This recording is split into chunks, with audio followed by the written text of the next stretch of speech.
Hello, everyone. It is Bible study time.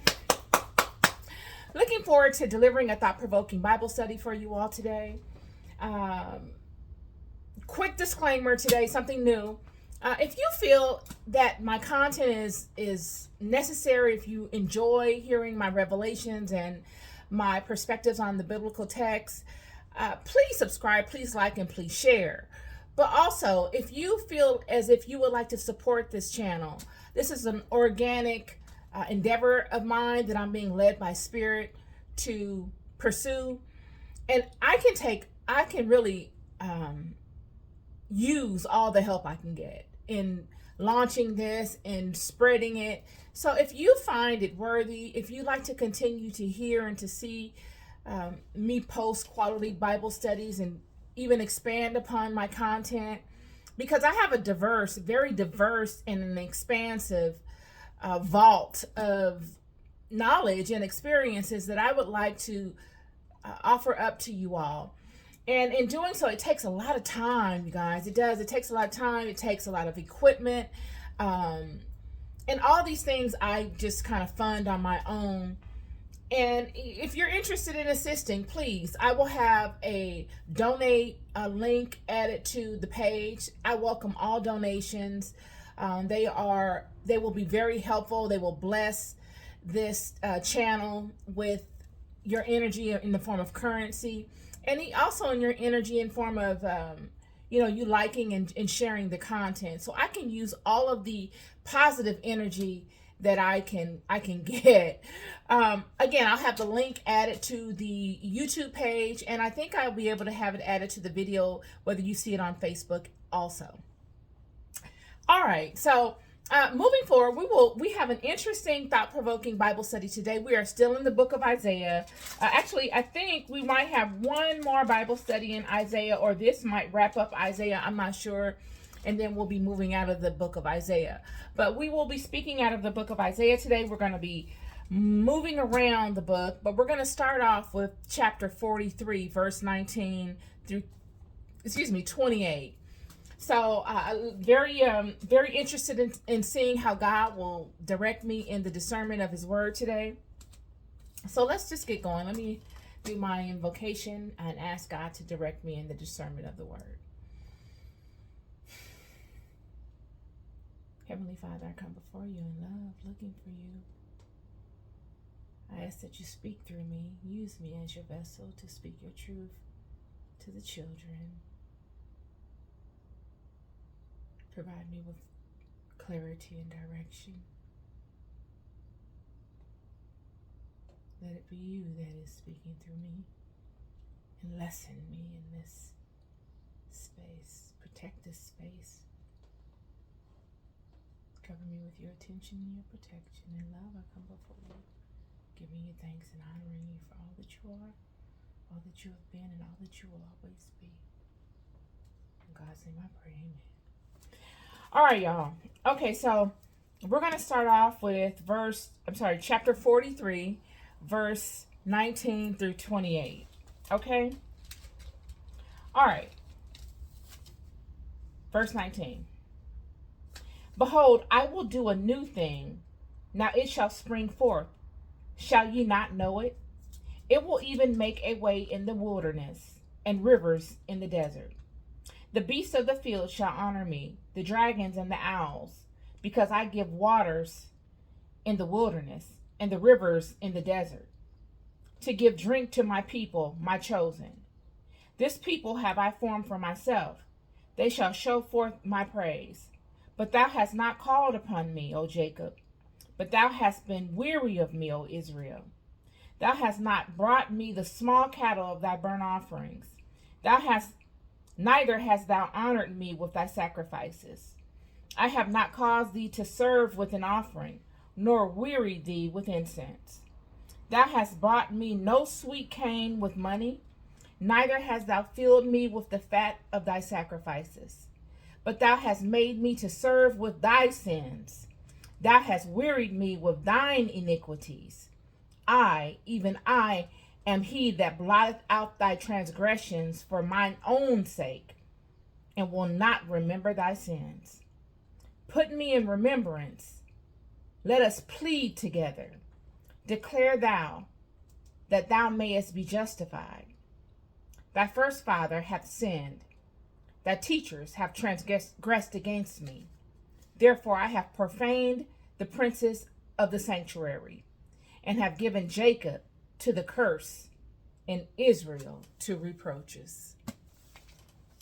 Hallelujah. All right, y'all.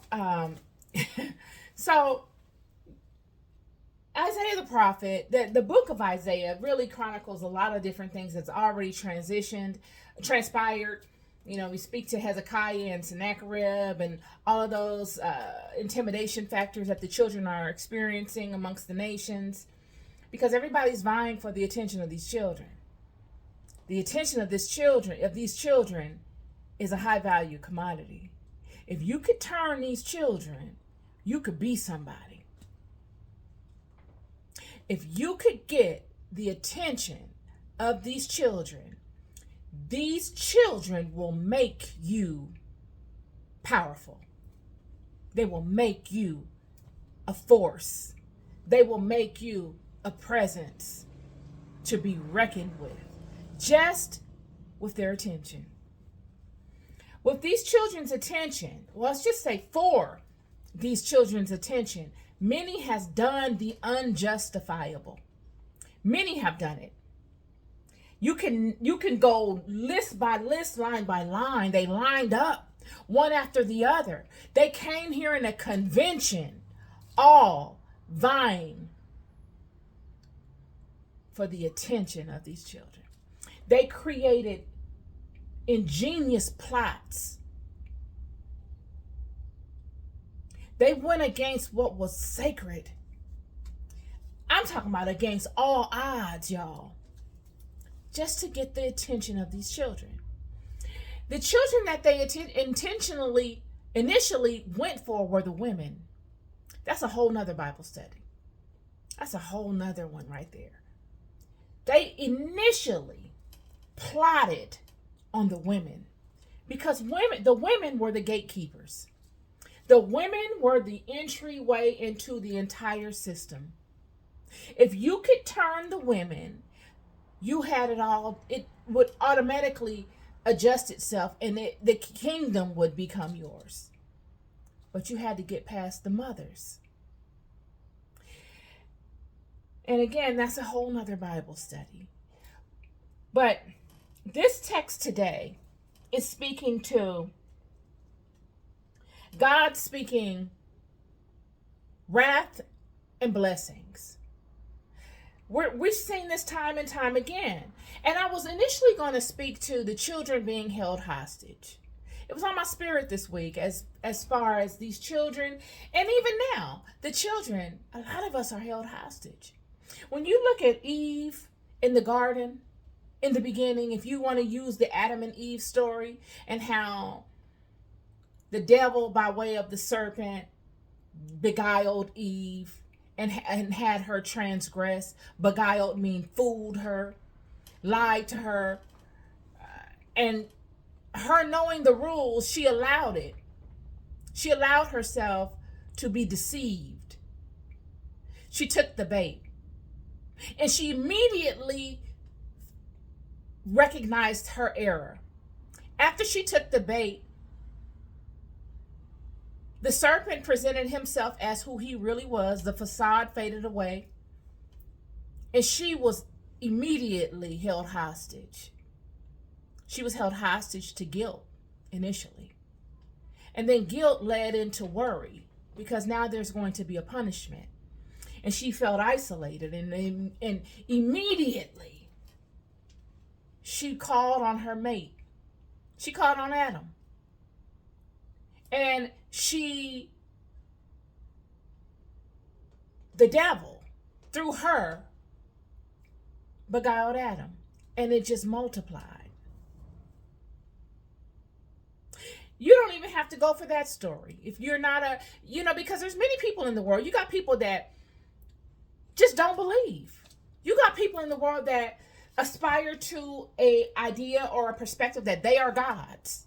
that they are gods in the world, and they have all power and they have all wisdom and knowledge to be able to navigate these seas on their own. And if they can't navigate it on their own, they feel empowered by the spirits that they work with to be able to assist them as they need in navigating these seas. So if you don't even believe in this, if you don't even ascribe to the biblical story, if you go with the angels falling, because I think that should be a universal agreement that we all have. You know, if you don't believe in the Adam and Eve story and you think that's some sort of a comic book, ridiculous story, then you could ascribe to the fallen angels coming in a convention. All of them agreeing to incarnate here, to rebel against God because they doubted the power of God. They say they doubted the power, but when you really get to looking into the text, I don't think they doubted the power of God. I think they were jealous of God. God was dealing with what most powerful doers deal with. Jealous subordinates. People that studied him, that studied God and sat up under God long enough to learn God and said, I could do this. I could do this. I don't agree with all of this. I would do it this way. You ever have somebody like that, or a bunch of folks that sit up under you, that don't even have to be up under you, that could go and do something else, but they choose to be up under you because what you got going on serves them better. And they sit up under you with this attitude of superiority or even commonality, not knowing what it takes to be you. Not knowing what it takes to do you. They don't even have the full spectrum of what it takes to do what you do.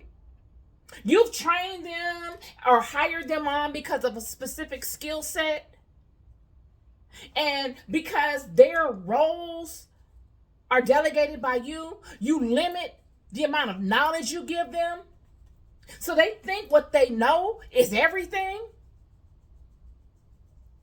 And there's every day they come to work and they're low-key micromanaging you and low-key competing with you. This is what happened. So they fell. They decided that they would come here in God's creation amongst the people that God had in a controlled environment, safe, powerful people. Because if these people were not powerful, if we were not powerful, they wouldn't have came.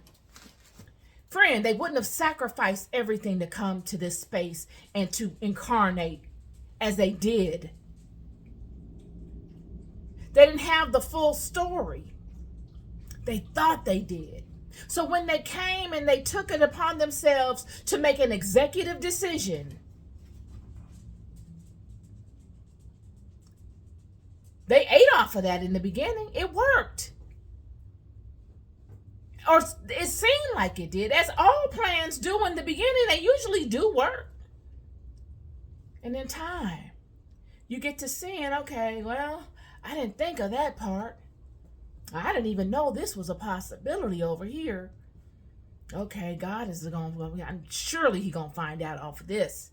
Because now this thing is starting to go in a whole nother direction. And there's nothing I can do to stop it. So God finds out and God punishes them. So staying on track. God has been betrayed. He's been betrayed. God is like Israel. God don't have no friends. This betrayal really put God in a situation where He couldn't trust nobody. I don't believe it started off of God having the children be fearful of Him. We weren't created to fear God. I don't believe. I believe through error, we were turned And there had to be consequences and repercussions put in place so that there could be order instilled. And that consequence was fear. So when I speak to a hostage situation, I'm speaking to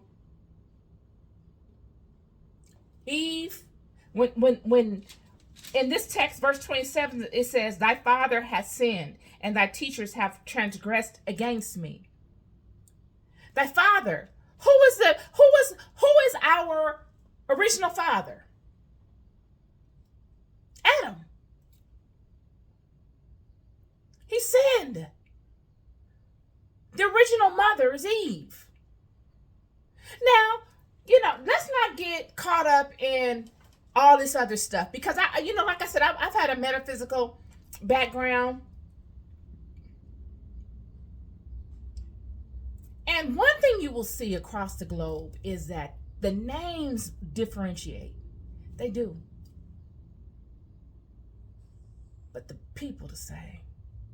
So let's keep everything into perspective, okay? These people are off the top were held hostage. They're held hostage by guilt. They're held hostage by fear.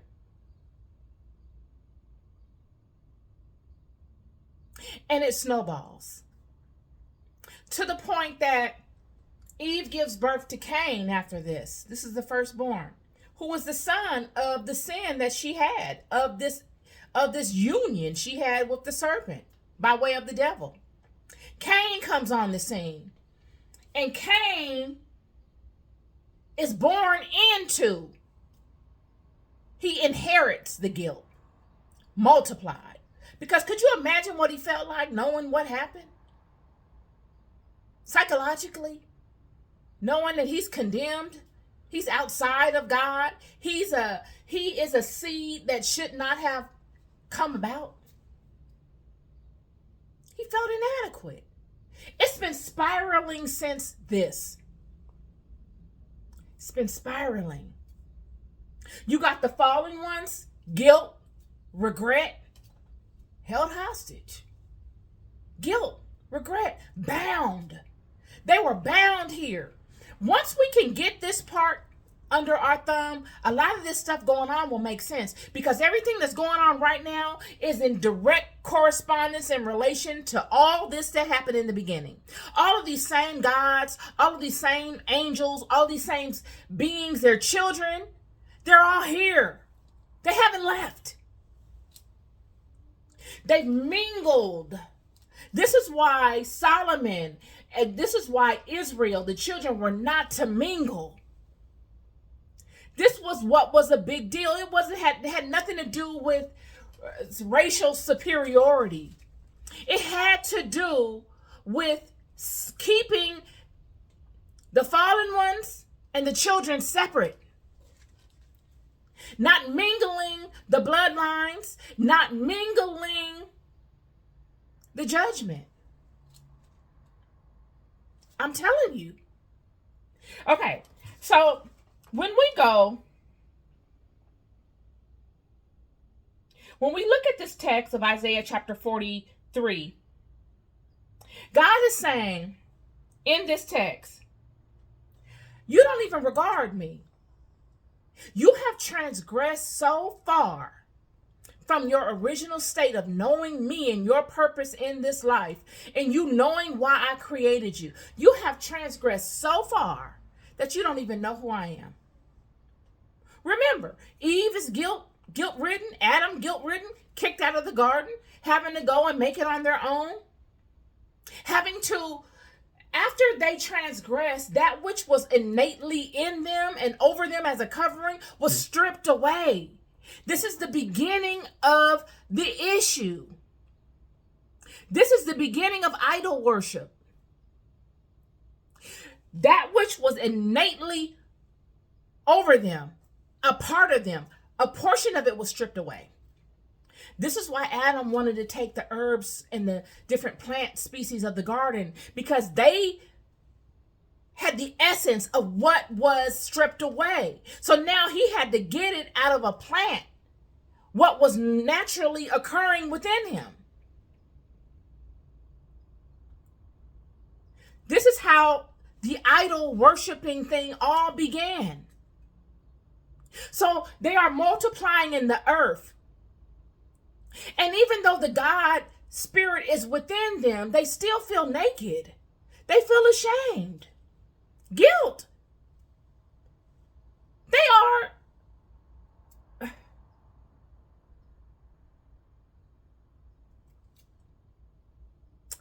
guilt.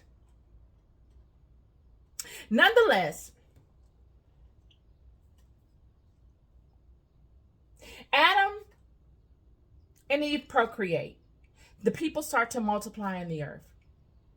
It becomes normal for them because life goes on. You have to find some form of normalcy. Life goes on. They're dealing with life the best they can. Cain slays Abel, and you know, then they have another child. They have Seth. And life goes on, and they try to live life the most righteous and honorable way that they can, holding on to the initial knowledge that they had. God is still within them, because if God is within us, God was within them. But they knew another level of godliness than we do. This goes back to ye are gods. Because initially, we all were. Until this situation happened. Then we get stripped down genetically. Genetically, we get changed, limited. We are multiplying. Remember, Adam, it says it in Genesis, how Adam needed those herbs and the different plant species of the garden. He begged and pleaded to have them. He wanted them so bad. So that should tell you how necessary they were to him. Because in the Apocrypha, it goes into detail in the book of Adam, Life of Adam and Eve, as to how he begged for those plants. But nonetheless,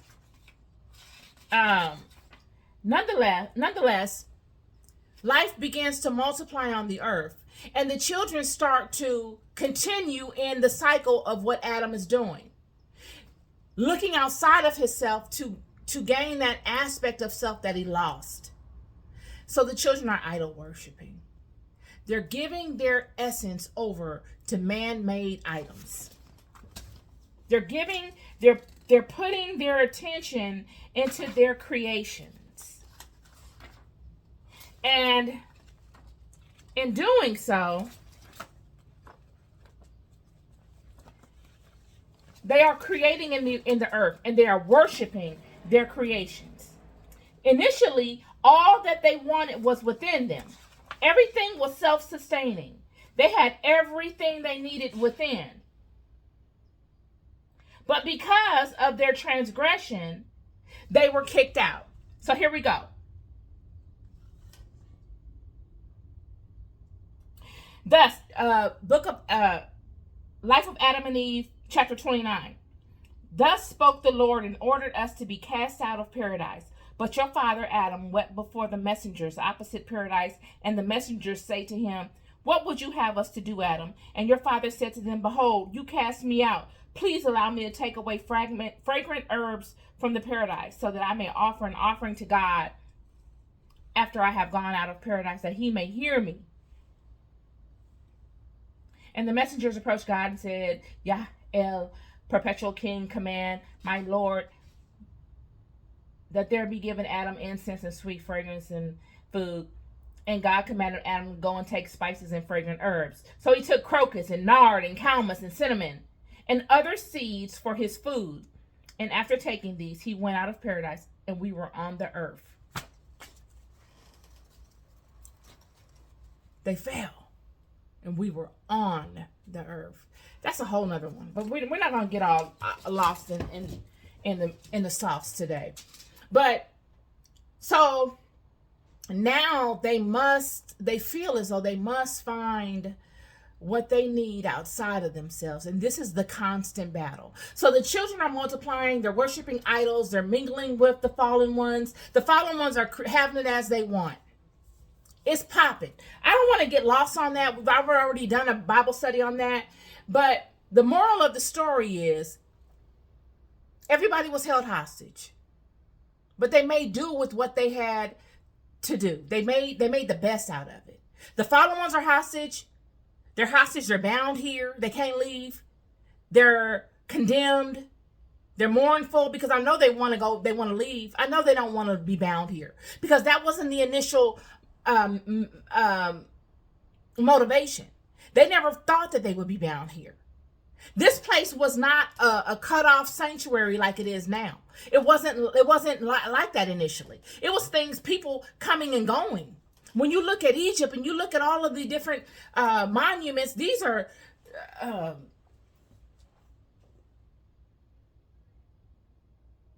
artifacts that can send you all throughout the heavens. I mean, it's a science. It's brilliant what they did here. Brilliant. Nonetheless, God is saying, you have forgotten who I am. Through your ingenuity, through your supposed wisdom, through all of your knowledge that you have supposedly gained from these angels that have informed you of all this stuff, they've done nothing but corrupted you. You've gotten lost in your own creation. All you're doing is creating things that are leading you further away from what will serve you. They are binding you to this place. This place is not the final destination, people. And because you think it is, and because you don't know how miraculous anything else is, you're happy here. Until you get in situations where when you've got the world at your feet and you're like, well, this can't be it. But you've corrupted yourself so much that this got to be it for you.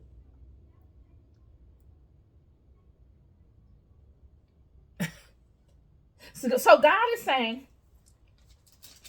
He's saying, and this Bible is written so brilliantly. When I read it, it makes me think, what mind wrote this? Because it's not a human. I cannot give a person this credit. I'm telling you. It is brilliantly written. It's just it's wisdom upon wisdom. And it's wisdom in so many different directions. You can hit it in so many different ways. And it's just wisdom upon wisdom. I know King James but you know, I don't know if King James, I don't know King James. But who wrote this thing? Okay. And a lot of times you got people in the world that will condemn it and minimize it. Because I've been a part of all those different circles. I've looked into all kind of stuff. But one thing I will never give nobody credit in is saying that there's no power in this book. I've never agreed with that. I've always stood tall in knowing that there is truth and power in this book. I just didn't know how it fit into the world of spiritual systems outside of Christianity.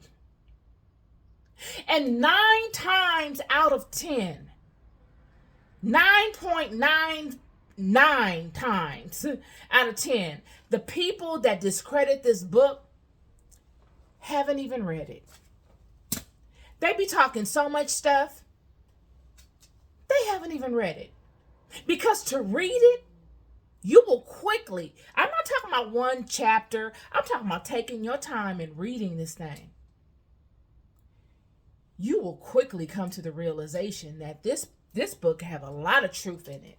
This is the best book in the world. This book is the best book ever written. And that has nothing to do with my faith. It's just the truth.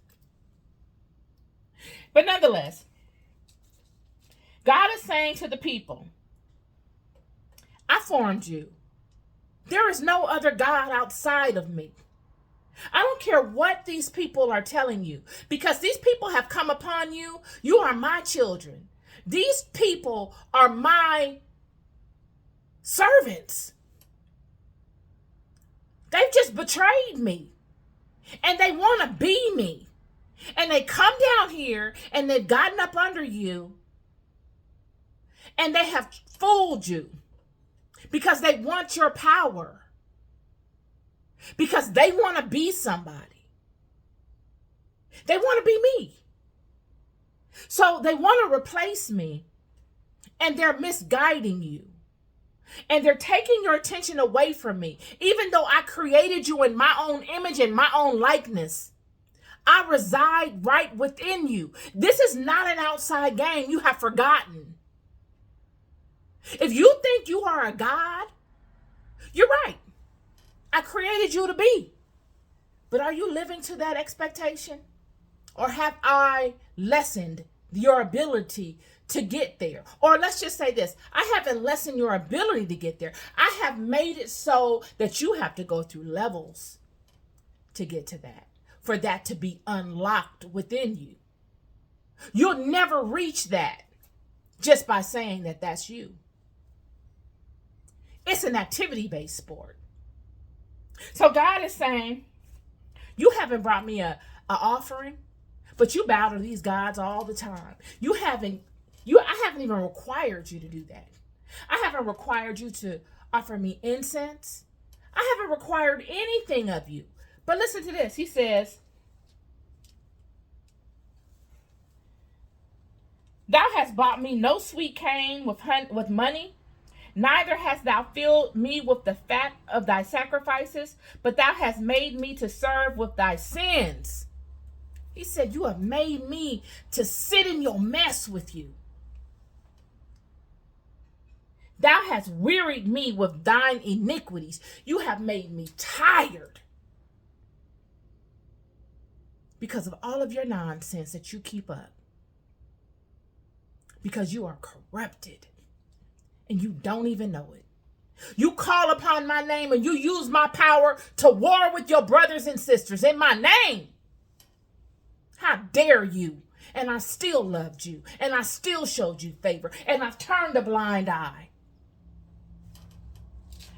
Even I am he that blotteth out thy transgressions for mine own sake, just for the sake of my own peace, just for me to wrap my mind around the fact that I even created you. I have to blot out your transgressions. And I will not remember thy sins. I've given you passes upon passes upon passes to the point that you don't even respect me. To the point that I'm going to have to put you last. And that's why we're last. Oh. He's saying, now he's pleading, put me in remembrance. Remember me. I am within you. Let us plead together. Declare me, that you may be justified. Declare me. Acknowledge me. Me, the giver of everything you got. I'm going to go on even further. I'm going to go back to this real quick. Because many people say, oh, well, you know, God, I don't know what you're talking about. You know, that God is, you're fooled, and you've been you've been misled, and slavery misinformed you, and the Bible's been rewritten a million times, and you don't know what you're talking about. You're stupid. Okay. Let's go here.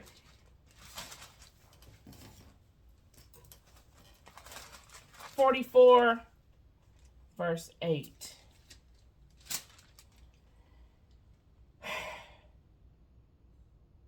Okay, so that's about the images. 40.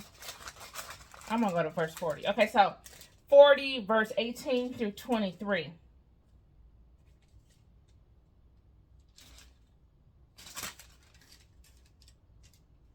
(41:9).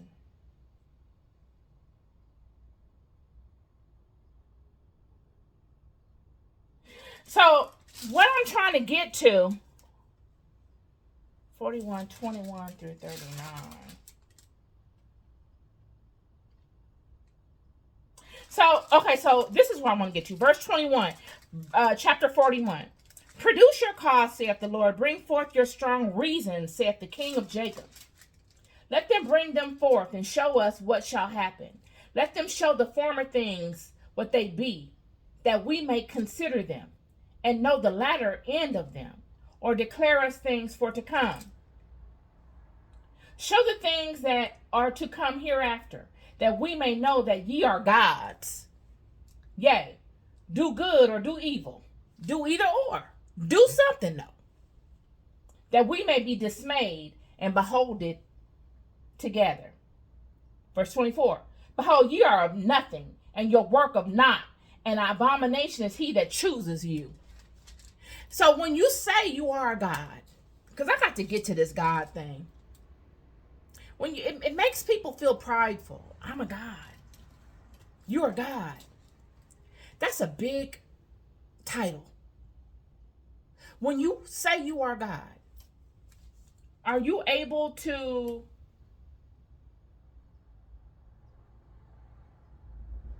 foretell the former things?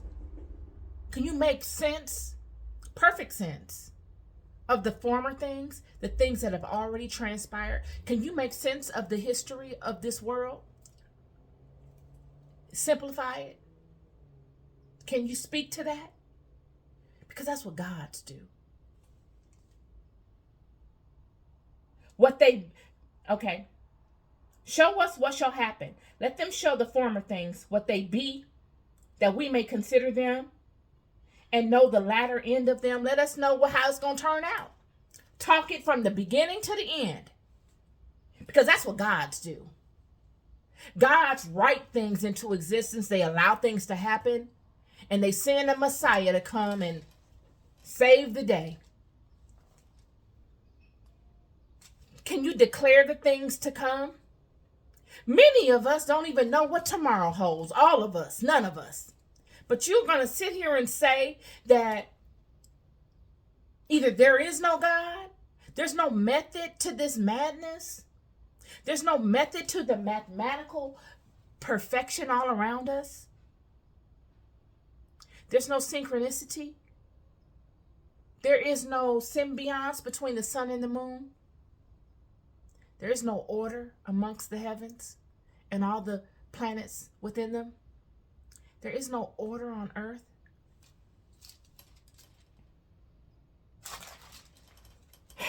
One more thing I want to say, y'all. 41, verse 9 through 13. So, 9 through 13, 40, 18 through 23. So, you know, it's a very interesting conversation. I don't know which way this Bible study is going because I had a couple of things in mind and it's just kind of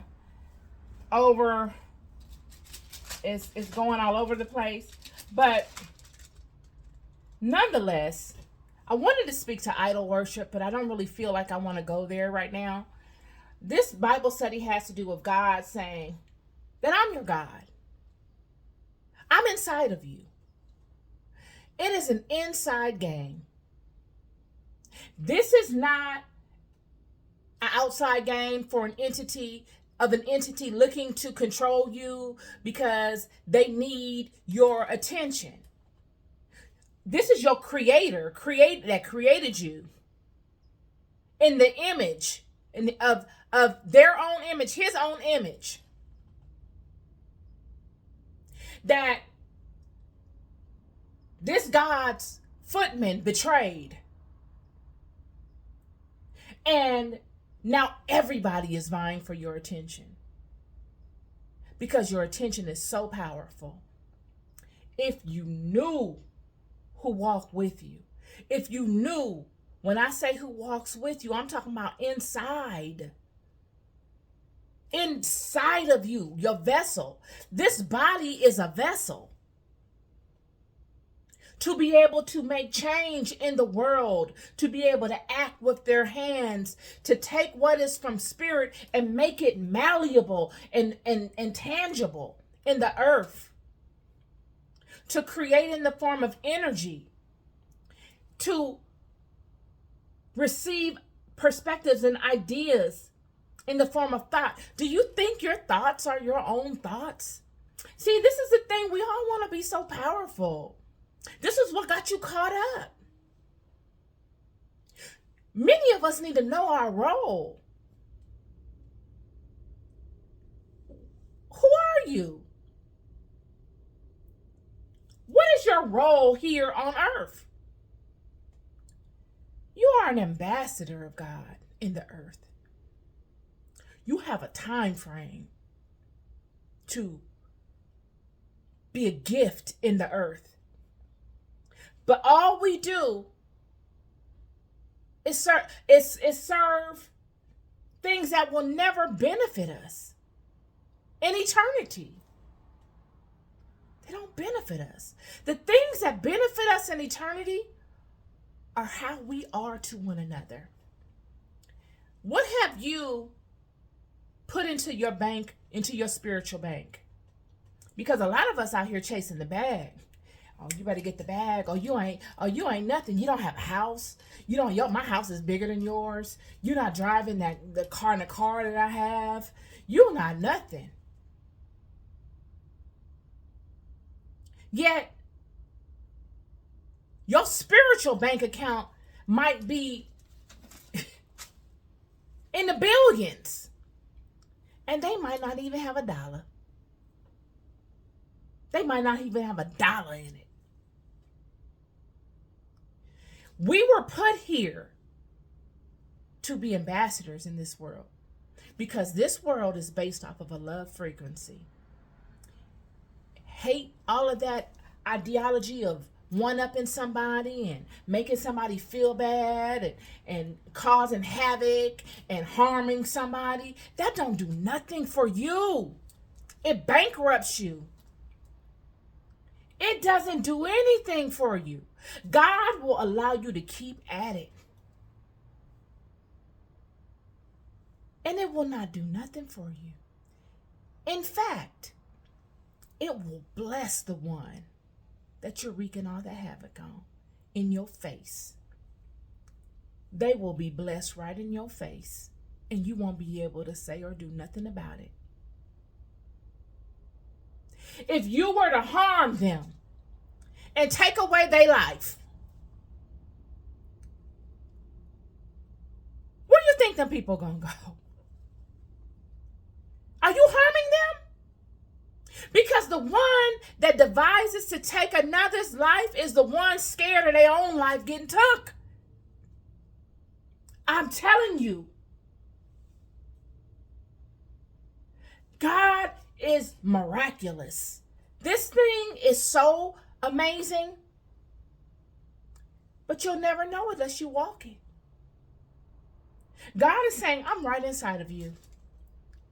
I'm not outside of you. I'm inside of you. I am the force that enlivens you. It is me. Yet what you do is you want to be blessed with the imaginations of the hands. And so you ascribe to the gods that are in control of that are in this realm. And you do whatever they want you to do to get the imaginations of the hand. And this is what divides you. I spoke yesterday to my Bible study about the children, God knowing the plight of the children at this point. Because it's different when you are born into a way and things have been corrupted You really don't know which way to go. I believe God sees that, because God put it in our heart as the ambassadors of God in the earth to multiply, to create, to be fruitful and create, and then to offer up our creations to one another in the form of blessings. So if you have a gift of writing, or if you have a gift of song, you can sing, or if you have a gift of dance, or if you have a gift of counsel, if you have a gift of motivating, whatever your gift is, you want to offer it up to the people. It's like you have to do it. When you have a calling, you gotta do it. You just don't feel complete unless you can do it. But what the enemy has done, what the fallen ones have created, have been systems, nets, within all of these verticals, within all of these areas, because they know the nature of the children. They know the power of their offerings. So they have made it so that in order to offer, you got to fall into one of them nets, or else nobody will see your offering. And this is the thing. And so the ones that fall into the nets and they get promoted and they get displayed on the stages and people see them, they become idols to the children. They are now the leaders. They are now the Moseses and the Jacobs and the Joshuas and the Hezekiahs of the children. And many of them are broken because what they experienced when they fell into that net broke them. Or they're bound and they can't really, they got to do it a certain way. So everybody gets led astray. This is my Bible study for the evening. Hope you all found it thought-provoking.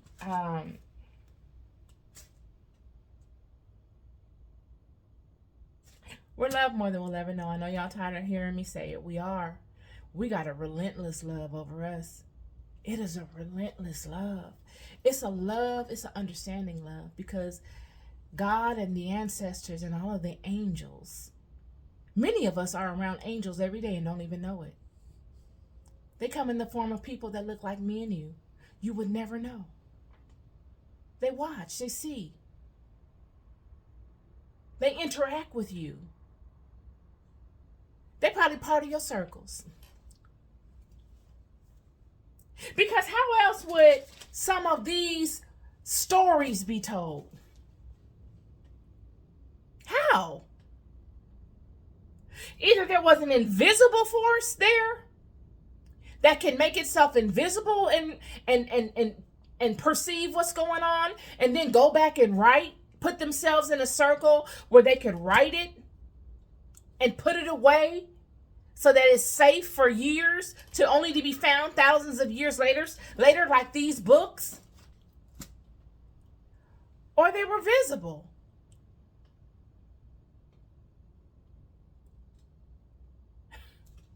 And if you know anything about spirit, you know both are possible. All is possible.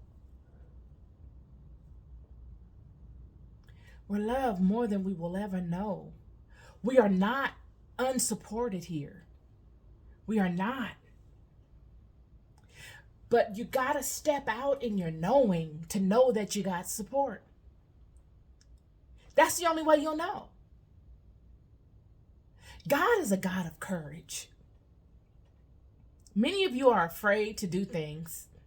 You know how many people I've known in my life that were so afraid to do stuff that they just never did it? Never did it. Still to this day, they talking about doing stuff and they haven't even taken one step. That's 20 years ago they was talking about this stuff. God is a God of courage. God is a God of activity. God expects you to be courageous, and God expects you to act against all odds. It might not even look like it won't work, and it might not. But you knowing that you are a child of God, you're going to be okay regardless. So you must act. This is what makes life so fulfilling. God does not respect a fearful person. You being afraid of somebody else or being afraid of your own self? Why? If God gives you a quarter and you go put that quarter away in the dirt and let it just sit there for 30 years, and then God comes back and say, what did you do with that quarter I gave you? And you say, oh, I saved it for you. Think he's going to respect that? He's going to say, get the heck out of here. You wasted your whole life. You wasted your life. I didn't put you here for this. I didn't create you for this. Do you know how vital this time is that I've given you? And you're just going to sit on it? You're not worthy of the time I've given you. You need to act, and act fearlessly. And if you're going to act, you might as well go for the gusto and default down as you go if you have to. I'd rather do that than to go for the minimal and then wish I would have. No, we're going for the gusto. We're going to knock on the head person in charge's door. I got the confidence to do it. You're going to like me. We're going to be friends. You're going to like me. And even though I don't drink anymore, if I did drink, you would really be my friend because I'm so much fun. We'd be laughing and talking all day. But because I don't drink anymore, we will laugh and talk. And we're going to talk about spiritual stuff, and I'm going to make it fun.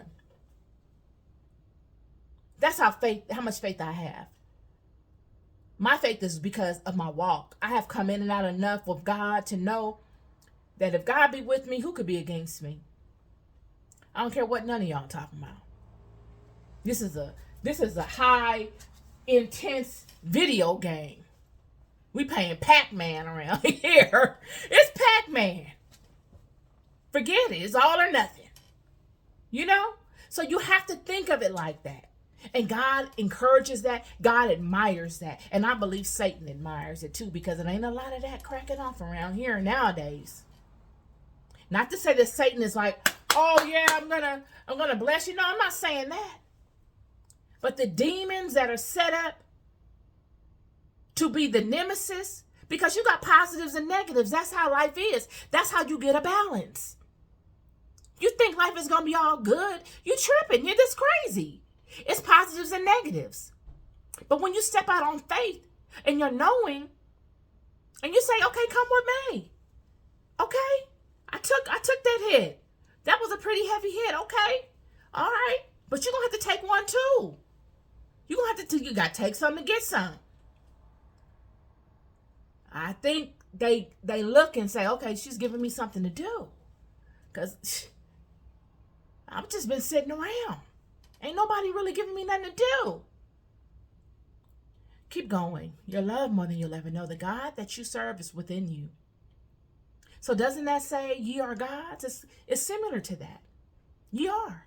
You are. Jesus said ye are gods. You are. But in order for you to tap into that, you must ascribe to that. It is a level kind of situation. It is not just poured on you and I got all this godliness and I'm just going to misuse it. Yeah, people are out here misusing their blessings. So God had to put a cap on it. Say, okay, nope. I'm going to see how you can ascend. And once you ascend, once you ascend to to the maximum that I have limited you to, we will negotiate this. That's just my take on it. Godliness is something to be ascended to, period. Because with much is given, much is required. Why would you give a wild animal all that power? Look, we can't even get it together now. We can't even, as a group of people, get it together. We're doing very bad. So why would God? Okay. Nonetheless, you guys, this is my Bible study for the day. I love you. You're loved more than you'll ever know. Keep going. Peace and love.